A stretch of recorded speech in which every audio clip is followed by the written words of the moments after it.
ছোট্ট একটা গ্রাম, নাম বনপুর। গ্রামের পাশে ছিল এক ঘন অরণ্য, যেখানে কেউ সাহস করে ঢুকত না।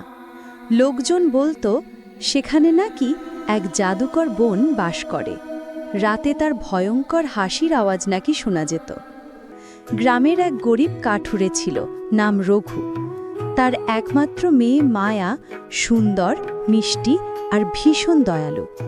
প্রতিদিন রঘু কাঠ কেটে বিক্রি করত, আর তার সামান্য টাকায় সংসার চলত। একদিন বনের পাশে কাঠ কাটতে গিয়ে রঘু এক অদ্ভুত জিনিস দেখে, পুরনো এক লণ্ঠন, যেটা অদ্ভুতভাবে জ্বলছে অথচ তাতে আগুন নেই। কৌতূহলবশত সে লণ্ঠনটা ঘরে নিয়ে আসে। রাতে ঘরে এসে মায়া লণ্ঠনটা পরিষ্কার করতে গিয়ে হঠাৎ সেটার ভেতর থেকে এক ঝলক আলো বেরোয়, আর সঙ্গে সঙ্গে এক দীর্ঘ দাড়িওয়ালা জাদুকর বেরিয়ে আসে। আমাকে কে মুক্ত করল? আমি এই লণ্ঠনের অভিশপ্ত জাদুকর ব্রহ্মদৈত্য।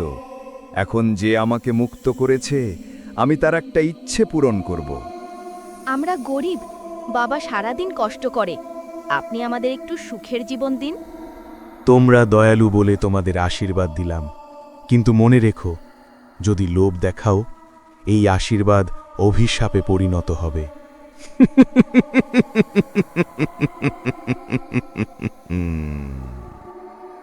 পরদিন সকালে তারা দেখে তাদের কুঁড়েঘরটা রূপালী প্রাসাদে পরিণত হয়েছে, চারপাশে ফুলে ভরা বাগান। গ্রামবাসীরা অবাক। রঘু আর মায়া সুখে দিন কাটাতে থাকে। কিন্তু সুখ বেশি দিন টিকল না।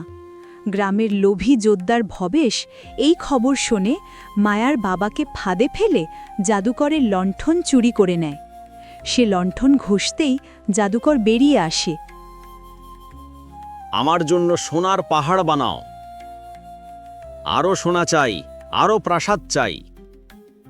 আমি তো সতর্ক করেছিলাম, লোভীদের পরিণতি ভয়ঙ্কর।